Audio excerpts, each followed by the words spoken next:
Hello again everybody and welcome back, and I'm picking up where we left off last time. This was the station that we just bombed right there. So the plan this time is to bomb Nauchik. I'm going to try to shut down this runway using high drag bombs from low altitude in a Ccip delivery, and this is, of all the weapons delivery modes we have, it seems to be the simplest, so that's the one I'm going to tackle first.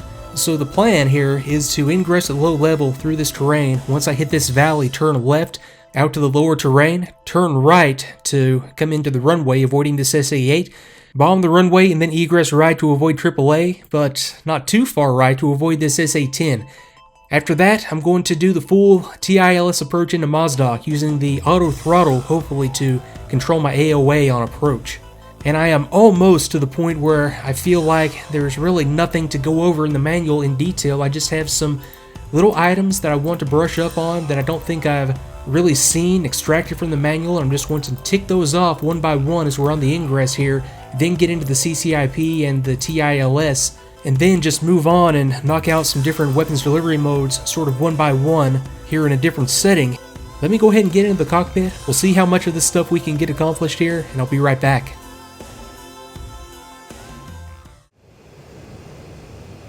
We run pause in the air, navigating out to steer point B1, and that's our ingress point right there in that valley over the bridge.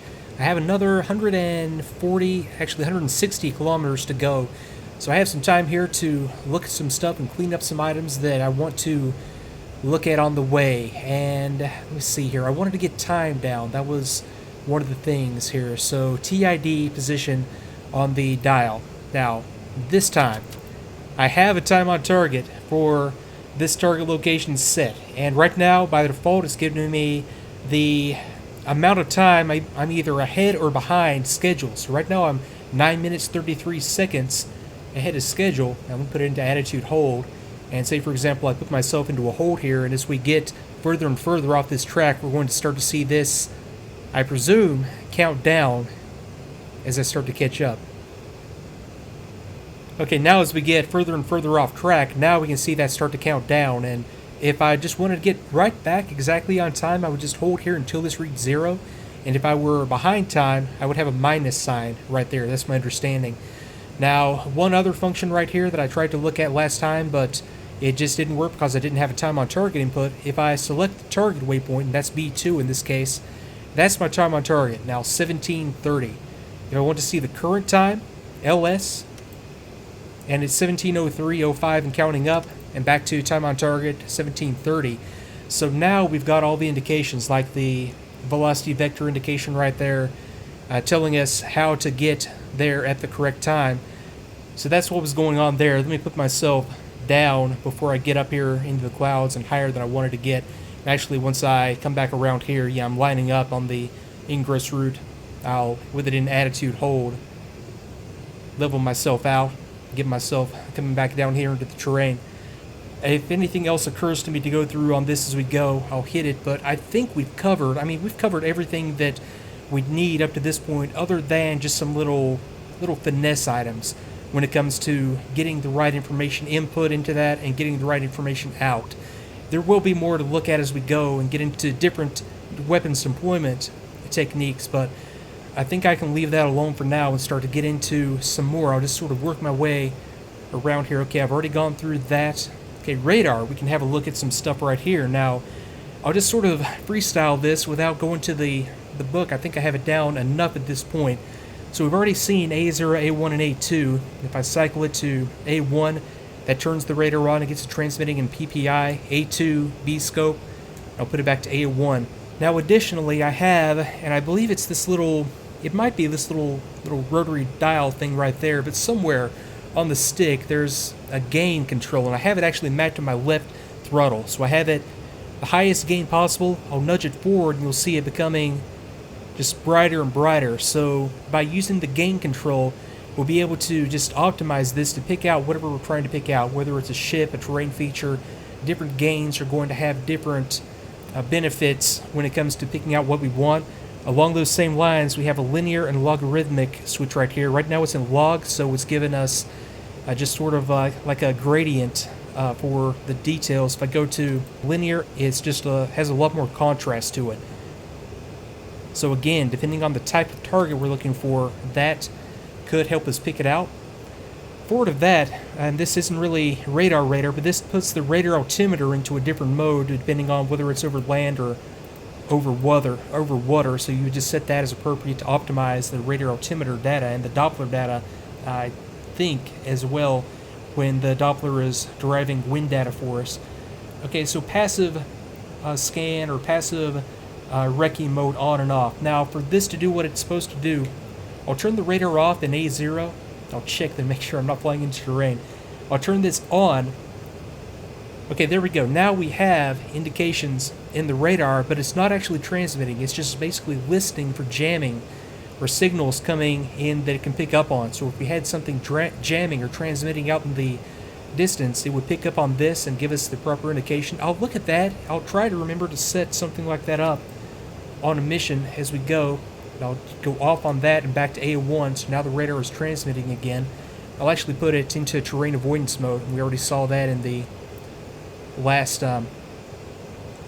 part of this mission. And we have the range down here. Right now it's in 60-kilometer range, so these concentric circles are going to give us the different ranges along the way, going up to 60.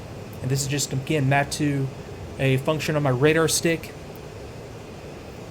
So 120, 60, 30, and 15. And I think for terrain avoidance like this, I'm going to, I think 15 makes a lot of sense. I'll bump it right to get us over here. Just aim for the black spots or the darker spots as we go. I think that'll set us right up. Now I can just go, like it says, I'm clear left, so I'm just going to continue on this course. Okay, now, anything else down here? We saw the master mode dial that puts the radar into different modes as required depending on the weapons delivery we're doing. We have pulse, normal, and short, and depending on the setting, that's going to adjust the way the radar transmits. So that's going to be like another one of those little, depending on the target type, set that to what you need it to. And I'm going to, if I don't be careful right here, get myself into terrain. Let me just sort of come up here, and once I clear this ridge, I'll get back into things. I'll be right back.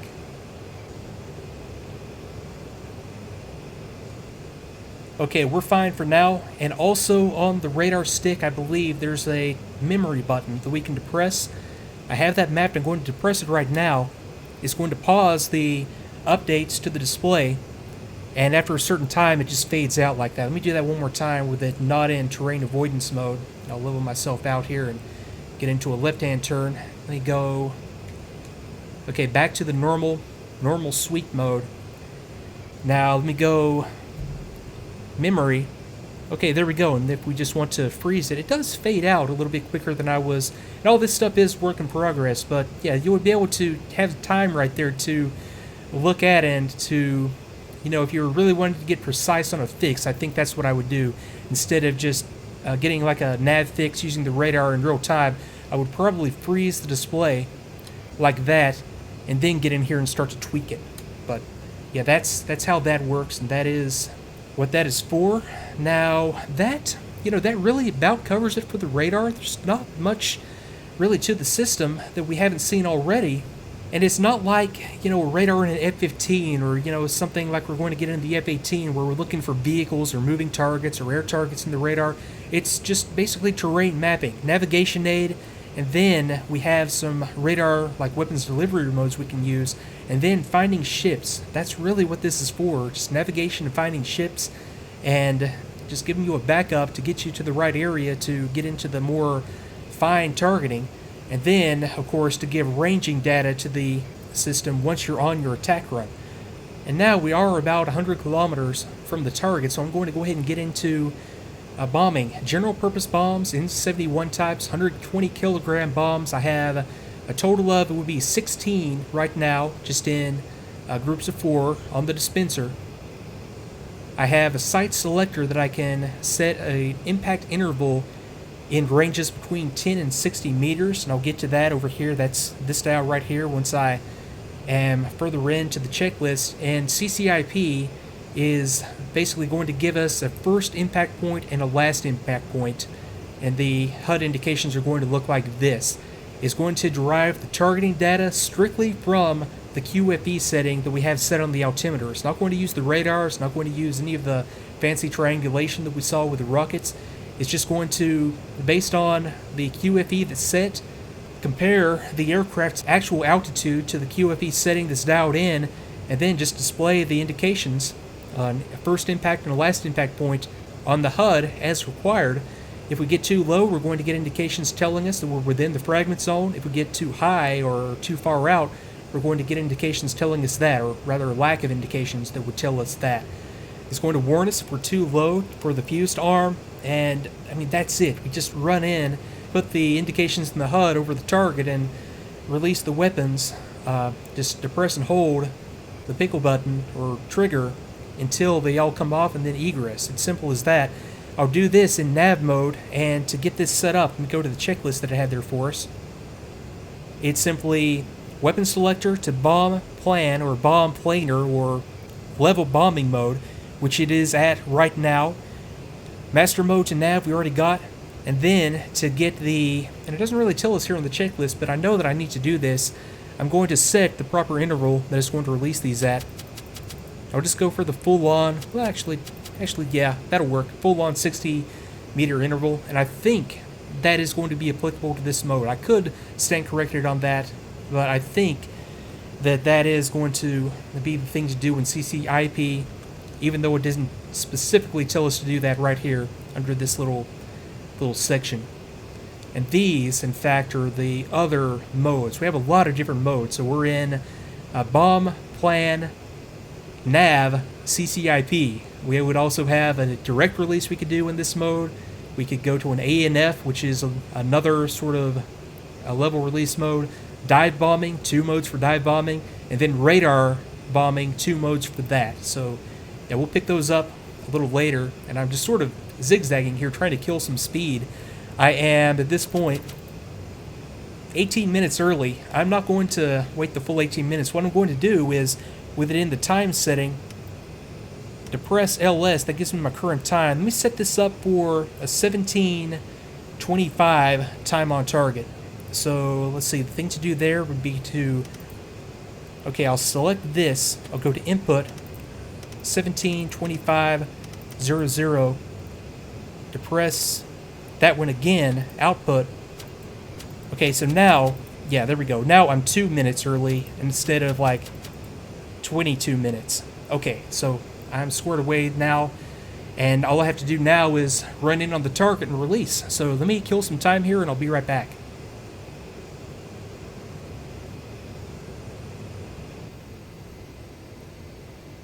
Okay, I've been up here just holding in this canyon. I wanted to see what happens here. As I pass the push time, now I get a 9, and now it's counting up, telling me that I'm behind. So instead of a minus sign, okay, it's a 9 that I'm going to get right there, telling me I need to speed up. And once I come around, and yeah, there we go. On the velocity vector, we have the little line right there that has come down. Now I need to find myself a way out of here. Okay, let me get the afterburner on, and I come on around, and I've been harping on time on target all this time. It doesn't really matter. 99% of the missions we fly in DCS, it just, as long as you're within like a 10 or 20 minute window, mostly you're fine. But you know, picture a situation where I'm going in to make a run on this runway, but I have another flight of Viggens or another flight of anything up doing seed, and I need to make sure that I'm not there too early so that any defenses are taken out. And actually the next mission I do, if I can get it up and running on the Nevada map, is going to demonstrate that. Okay, so let's see here. Let's go for B1. Okay, B1 is my next tier point. I've got 9 kilometers, and I've got a bridge out here that if I wanted to take a nav fix, I could. I think it's just around this little bend, but I don't believe I'm going to worry about it. Yeah, I've got a state 0, where the 0 right there means that the system is estimated to be in very, very good shape. Okay, so let me take it on down here as we're, passing over this bridge that is the initial nav fix. I don't need a fix, so I'm just going to take it out. It's going to be running down this valley, turning right, and then turning left to line up with the runway. So just one more breeze around. Okay, nav, plane, 60 meter spacing is exactly the setting that I want.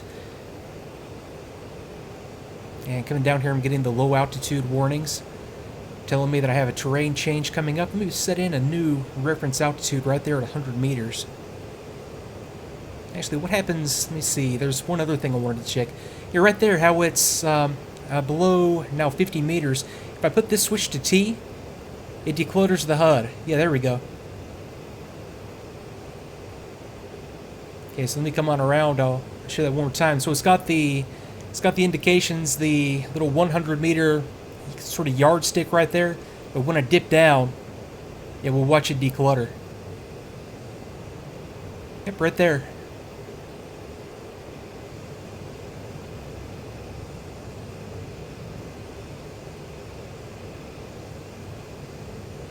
Okay, now coming out here to the flatter terrain, it was out here sort of at the end of this ridge, right-hand turn, and now Chick is going to be off our right about 30 degrees, and yeah, this is exactly right. I need to just remember SA8 just over the ridge, right about there, SA10 beyond it. Okay, let me go ahead and go, actually, oh, one thing I need to do, right shift K, I almost forgot this last time too, QFE for the airfield. So I'll come over to the table here, QFE for M2 963.7.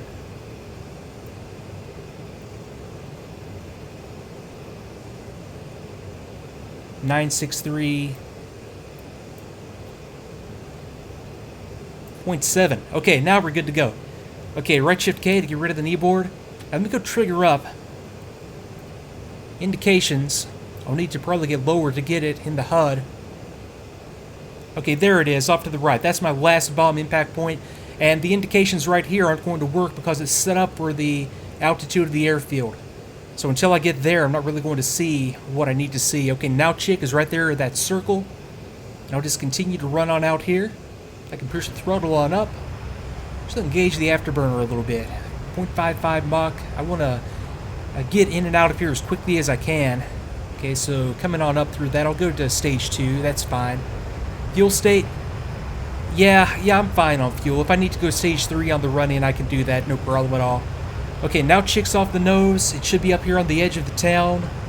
I'm too low to really pick it out. Let me offset myself a little bit to the right. I think I'm left of my desired ground track. Let me go trigger down so I can get my nav indications back and my altimeter data back. 120 meters, yeah, just fine. Okay, so distance, about 13 kilometers.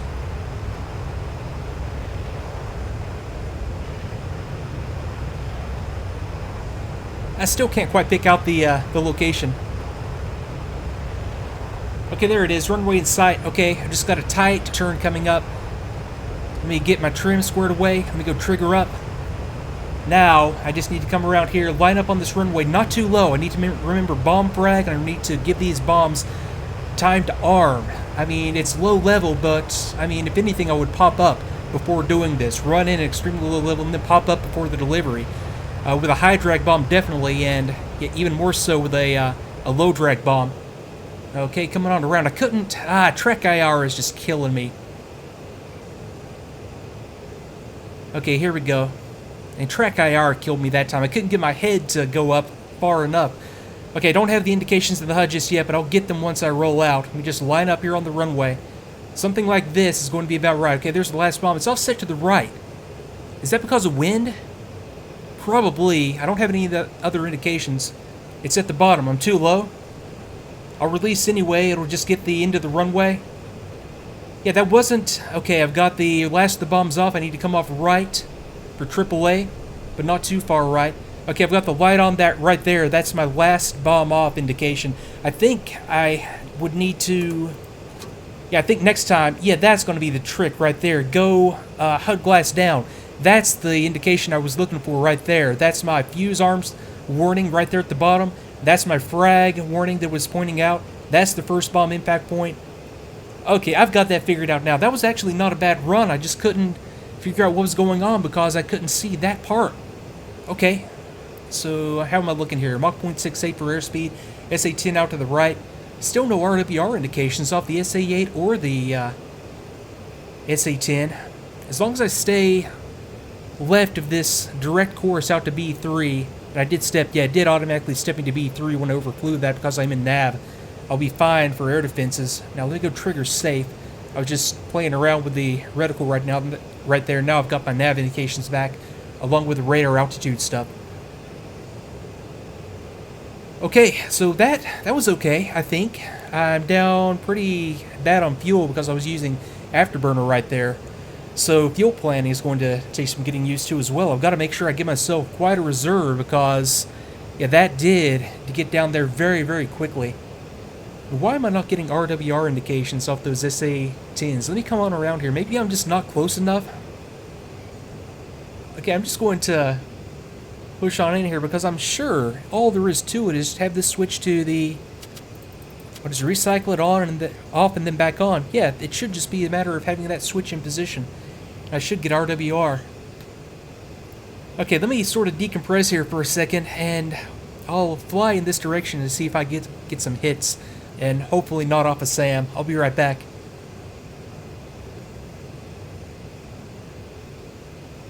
Just doing a quick BDA out there at Nauchik. I know that they dropped long. I'm curious to see how long they dropped. And one thing I didn't also really think through, I had this set to a 60-meter spacing between bombs. Oh, that's an SA-10, isn't it? Okay, down.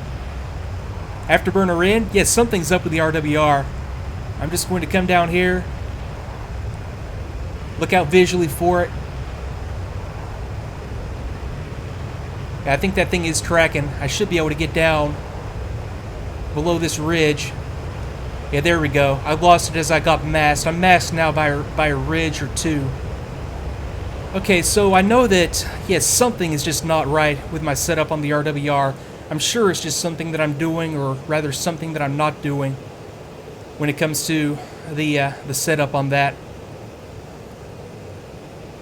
Okay, that's another launch. I'm not as well masked as I thought I was. I got the missile in sight. Yeah, and coming down below the ridge, it lost a lock on me, and I'm fine now. Okay, I'll tell you what, since I plan on holding, or did originally plan on holding for a while to scope out TILS, let me go ahead and exit right now. It would probably be a good idea just to make sure that I have a good external view up to this point. I'll come back, I'll run through the TILS approach, and hopefully I'll dig through the manual some more and see if I can scope out something on the RWR. So I'll be back in a little bit.